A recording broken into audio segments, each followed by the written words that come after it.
আগামী রোববার ২৮ এপ্রিল থেকে খুলছে সকল শিক্ষা প্রতিষ্ঠান। তাপপ্রবাহের তীব্র গরমের কারণে শিক্ষা প্রতিষ্ঠানগুলোতে বাড়তি এক সপ্তাহের ছুটি শেষে রোববার শ্রেণী পাঠদান শুরুর নির্দেশনা দিয়েছে শিক্ষা মন্ত্রণালয়। এছাড়া আগামী ৪ মে থেকে পরবর্তী নির্দেশ না দেওয়া পর্যন্ত শনিবারের সাপ্তাহিক ছুটি বাতিল করা হয়েছে।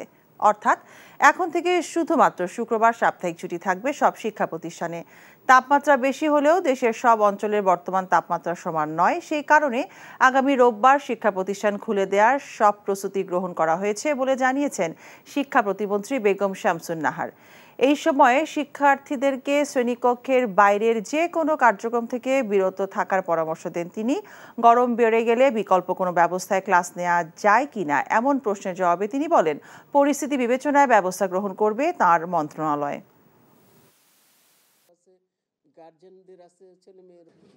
মর্নিং শিফট যেটা মানে বাচ্চাদের যে মর্নিং শিফটটা সেই সময়টা এগিয়ে নিয়ে আসার এবং ক্লাস সংখ্যা একটু কমানো, সেই বিষয়গুলো নিয়ে আপনারা কাজ করছেন কি না? সেগুলো তো কাজ করবো পরে, আগে সামনেরটা শেষ করে নেই, তারপরে ওটা দেখা যাবে। আপনাদের বিকল্প কোনো পরিকল্পনা আছে কিনা? যদি না, বিকল্প আমি তো বললাম অনলাইনে আছে, কিন্তু সেটা আমরা পরে দেখবো। এখন তো সব গ্রামগঞ্জে তো স্কুল আছে, তারা তো অনলাইনে অভ্যস্ত না, অতএব সবকিছু চিন্তা করে আমাদের কাজ করতে হবে।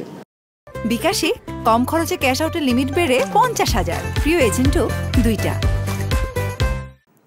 উপাচার্যের উপস্থিতিতে শিক্ষকদের ওপর হামলার বিচার, অধ্যাপকদের পদোন্নতি সহ ৭ দফা দাবি না মানায় কুমিল্লা বিশ্ববিদ্যালয়ের ভিসি, ট্রেজারার এবং প্রক্টরকে অবাঞ্ছিত ঘোষণা করে তাদের কার্যালয়ে তালা দিয়েছে শিক্ষক সমিতি। দুপুরে শিক্ষক সমিতির নেতৃবৃন্দ বিশ্ববিদ্যালয়ের এসব কার্যালয়ে তালা ঝুলিয়ে দেয়। শিক্ষক সমিতির নেতৃবৃন্দ জানান, পূর্ব ঘোষিত কর্মসূচি অনুযায়ী শিক্ষকদের ৭ দফা দাবি না মানায় ভিসি, ট্রেজারার এবং প্রক্টরকে অবাঞ্ছিত ঘোষণা করা হয়েছে। অনির্দিষ্ট সময়ের জন্য তাদের কার্যালয়ে তালাবদ্ধ করা হয়েছে। তবে শিক্ষকরা তাদের নিয়মিত ক্লাস কার্যক্রম চালিয়ে যাবেন। শিক্ষার্থীদের ওপর এর কোনো প্রভাব পড়বে না। কার্যালয়ে তালা দেওয়ার পর উপাচার্য, ট্রেজারার এবং প্রক্টর কেউ তাদের কার্যালয়ে আসেননি।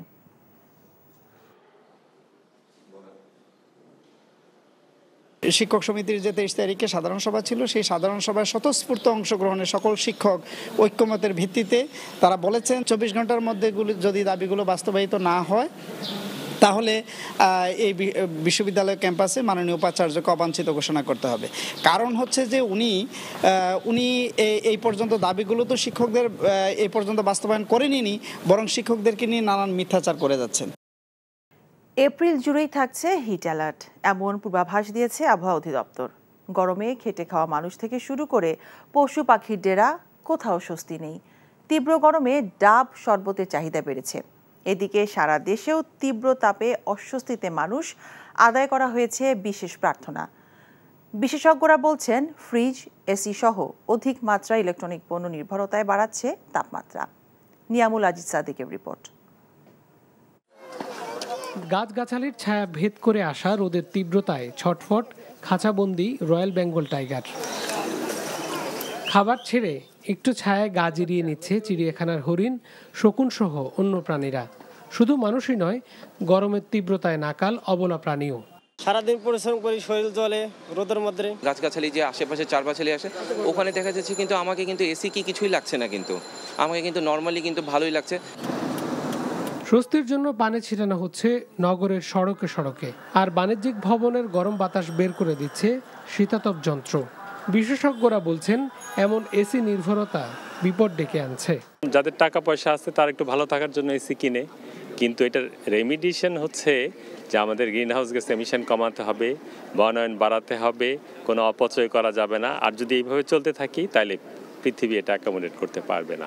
এই যে এসি চালাচ্ছেন বা টিভি, ফ্রিজ, যেটা বলেন না কেন, যত বেশি একটু কম চালাবেন, সাশ্রয় হবেন, তত বেশি এখান থেকে chlorofluoro carbon, carbon dioxide, carbon monoxide, বিষাক্ত গ্যাসগুলো আপনার বাতাসে কিন্তু কম থাকবে। তাহলে কিন্তু বায়ু দূষণটা কম হচ্ছে, আপনি কিন্তু এই যে ওয়েদারটা গরম হয়ে যাচ্ছে সেটা থেকে রক্ষা পেতে পারছেন। আবহাওয়া অধিদপ্তরের পূর্বাভাসও গরমের বিপরীতে কোনো সুখবর দিতে পারেনি। সিলেট, চট্টগ্রামের বৃষ্টির সম্ভাবনা রয়েছে, তবে তাতে গরম কমবে না। আগামী আমরা এপ্রিল মাস যদি চিন্তা করি, এপ্রিল মাসে যে কয়েকদিন বাকি আছে, আমাদের বাংলাদেশের পশ্চিমাংশে তেমন একটা বৃষ্টির সম্ভাবনা নেই। আর যেহেতু পশ্চিমাংশে বৃষ্টির সম্ভাবনা নেই, তা আমাদের তাপ প্রবাহটা কমার তেমন একটা সম্ভাবনা নেই। ওই কমার প্রধান উপায় এবং একমাত্র মাধ্যম হলো বৃষ্টিপাত।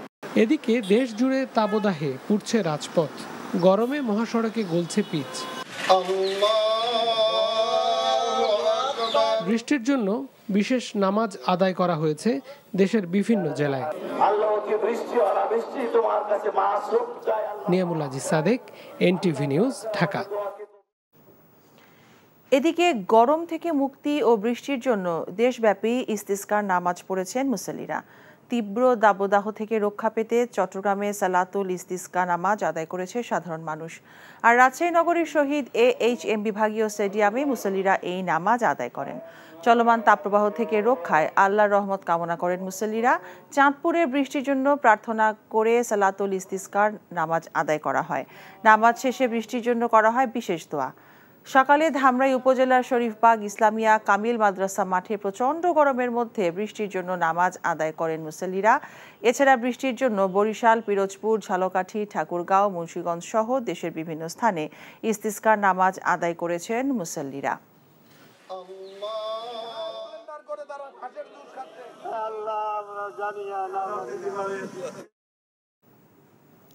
দাবদাহের খবর জানাতে আমরা যাচ্ছি খুলনায়। সেখানে আছেন আমাদের সিনিয়র করেসপন্ডেন্ট মোহাম্মদ আবু তৈয়ব।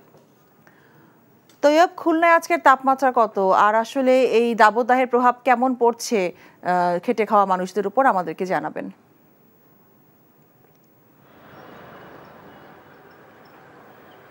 জি মিতামতবা, আপনি খবরে একটু আগে যেমনটি বলছিলেন, আপনাকে বলে রাখি আজকে খুলনায় তাপমাত্রা হলো 41.3।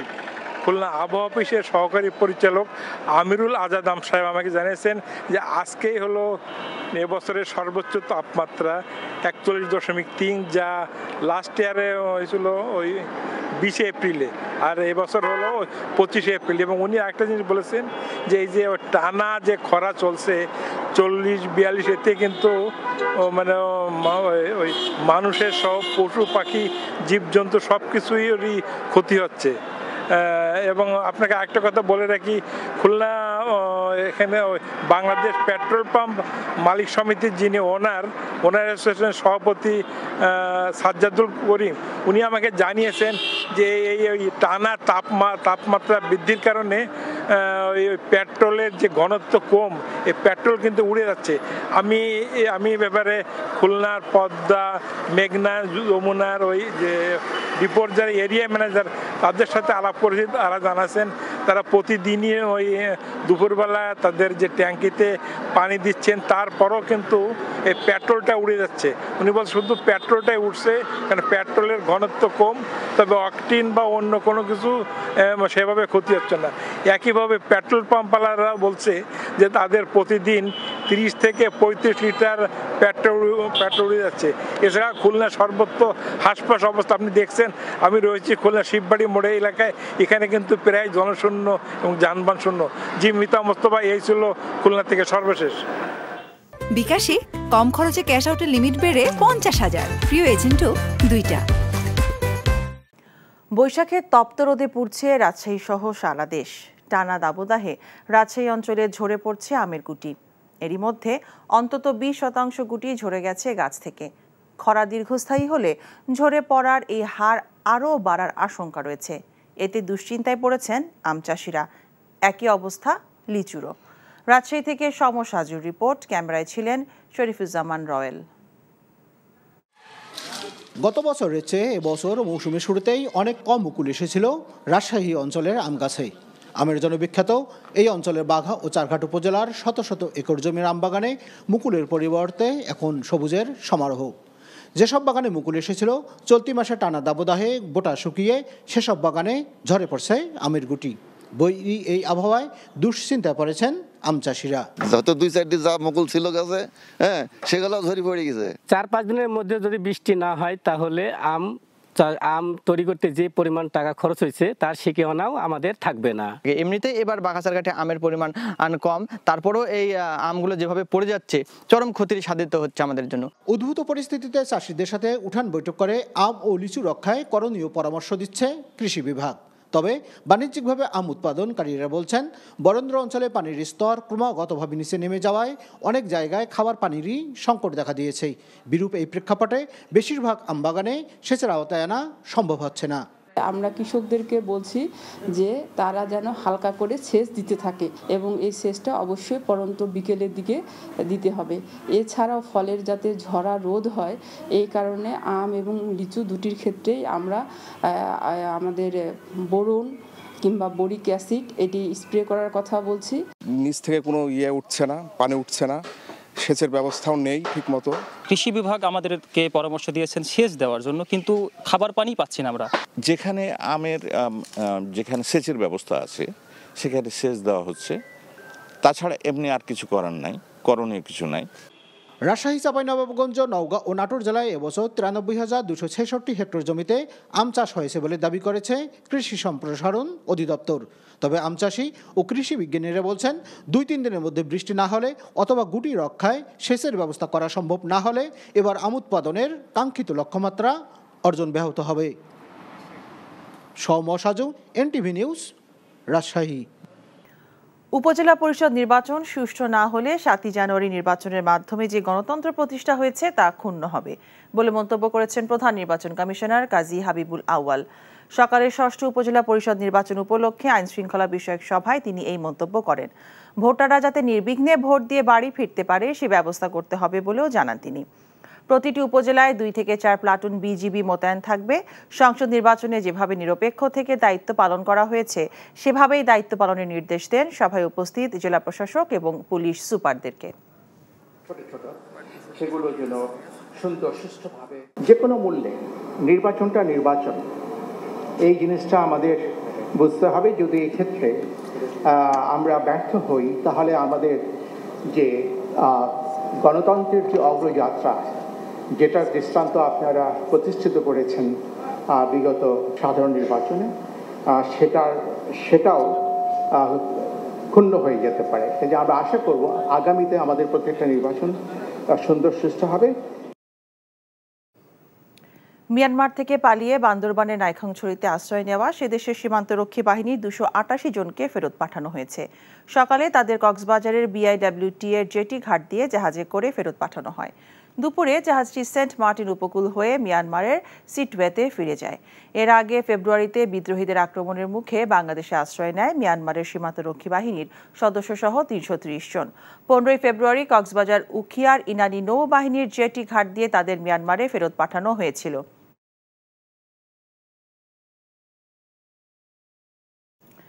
গাজীপুরের ভাওয়াল রেঞ্জের দখল করা জমি উদ্ধার করেছে বন বিভাগ। বন বিভাগের বিভাগীয় বন কর্মকর্তা শারমিন আক্তারের নির্দেশে বন্যপ্রাণী ব্যবস্থাপনা প্রকৃতি সংরক্ষণ বিভাগের বন কর্মকর্তারা বিভিন্ন রিসোর্টগুলোতে উচ্ছেদ অভিযান চালায়। এই সময় বিভিন্ন স্থাপনা বুলডোজার দিয়ে গুড়িয়ে দিয়ে প্রায় 3 বিঘা সরকারি বনের জমি উদ্ধার করে।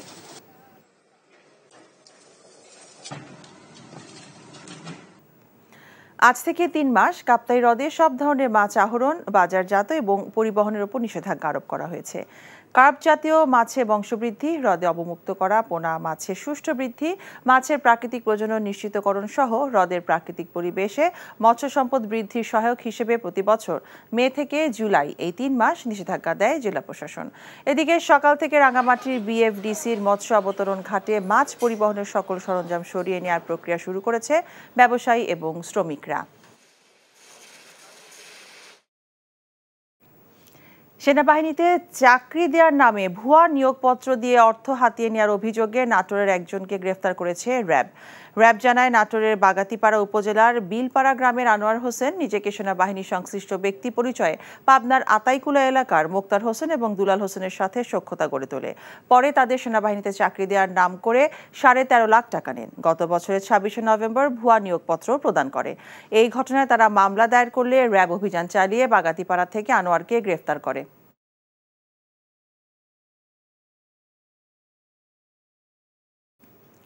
সাভারে হেমায়েতপুর থেকে চলমান মেট্রো রেলের MRT-5 প্রকল্প জনস্বার্থে পৌর এলাকার রেডিও কলোনি পর্যন্ত সম্প্রসারণের দাবি জানিয়েছেন এলাকাবাসী।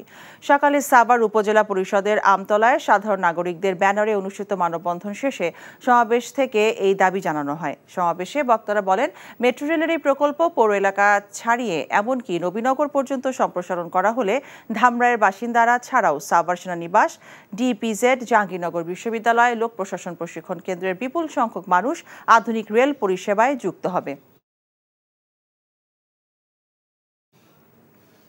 রাজশাহীতে গরম থেকে রক্ষা পেতে কর্মজীবীদের মাঝে খাবার স্যালাইন এবং বিশুদ্ধ পানি বিতরণ করেছে মহানগর ছাত্রদল। দুপুরে নগরীর সোনাদিঘি মোড়ে 2 শতাধিক তৃষ্ণার্ত শ্রমজীবী মানুষের মাঝে খাবার স্যালাইন, বোতলজাত বিশুদ্ধ পানি, কমলালেবু এবং বিস্কুট বিতরণ করা হয়। এদিকে মেহেরপুরের পৌর মেয়র মাহফুজুর রহমান রিটনের উদ্যোগে দুপুরে পৌরসভা চত্বরে রিকশা, ভ্যান চালক এবং পথচারীদের মাঝে পানি, ক্যাপ এবং গামছা বিতরণ করা হয়েছে।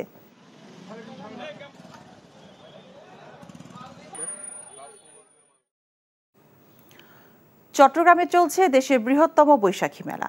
শতাধিক বছরের ঐতিহ্যবাহী আব্দুল জব্বারের বলি খেলাকে কেন্দ্র করে এই মেলার আয়োজন। নগরীর কয়েক কিলোমিটার এলাকা বিস্তৃত বৈশাখী মেলা সম্পর্কে জানাচ্ছেন শামসুল হক হায়দরি। ক্যামেরায় ছিলেন সুমন গোস্বামী।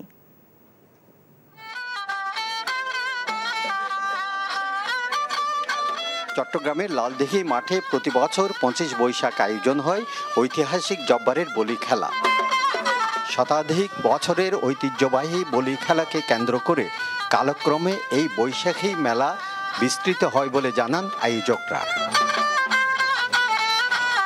কোনো আইটেম নেই যে আইটেম এখানে মেলায় আসে নাই। এখানে 5000 দোকানদার এখানে চলে আসছে। প্রায় চট্টগ্রাম নগরের এই প্রায় 1.5 কোটি মানুষের পারিবারিক ব্যবহারের সবার 1 বছরের ব্যবহারের জিনিস এই মেলা থেকে সংগ্রহ করবে। এটাকে আসলে আরও প্রসার করার জন্য আরও আমাদের দীর্ঘমেয়াদী অনেক পরিকল্পনা আছে। আপনারা তা আগামী বছর থেকে তা দেখতে পারবেন। লালদিঘি মাঠে চারপাশে কয়েক কিলোমিটার এলাকা বিস্তৃত মেলায় আছে নানা পণ্যের সমাহার। দেশের বিভিন্ন এলাকা থেকে মেলায় যোগ দেন কয়েক সহস্র উদ্যোক্তা সহ ক্ষুদ্র ব্যবসায়ী। ফলে খাবার থেকে শুরু করে খেলনাপাতি, কুটির শিল্প, গৃহস্থালির নিত্য প্রয়োজনীয় এমন কিছু নেই যা মিলবে না এখানে। এ কারণে মেলার জন্য আগ্রহী থাকেন ক্রেতা বিক্রেতা উভয়ই। বলি খেলায় 40 বছর ধরে আসতেছি এবং এর আগে আপনি পাকিস্তান আমলে আমার বাপ চাচারা আসতো এখানে এই মেলায় আসার জন্য আমরা অপেক্ষা থাকি। গত 5 বছর ধরে এখানে অপেক্ষা করি যে কোন সময় আসবো। এই মেলার জন্য আমরা 1 বছর ওয়েট করি যে কবে আসবে আমাদের এই বৈশাখী মেলা। অনেক কিছু দেখলাম, এখনো ভালো করে ঘুরতে পারি নাই, আরো ঘুরবো তারপর নিব। ব্রিটিশ বিরোধী আন্দোলনে তরুণদের উদ্দীপ্ত করতে 1909 সালে স্থানীয় বাসিন্দা আব্দুল জব্বার সওদাগর এই খেলার সূচনা করেন। শামসুল হক হায়দরি, এনটিভি নিউজ, চট্টগ্রাম। বিকাশে কম খরচে ক্যাশ আউটের লিমিট বেড়ে 50,000, প্রিয় এজেন্টও 2টা।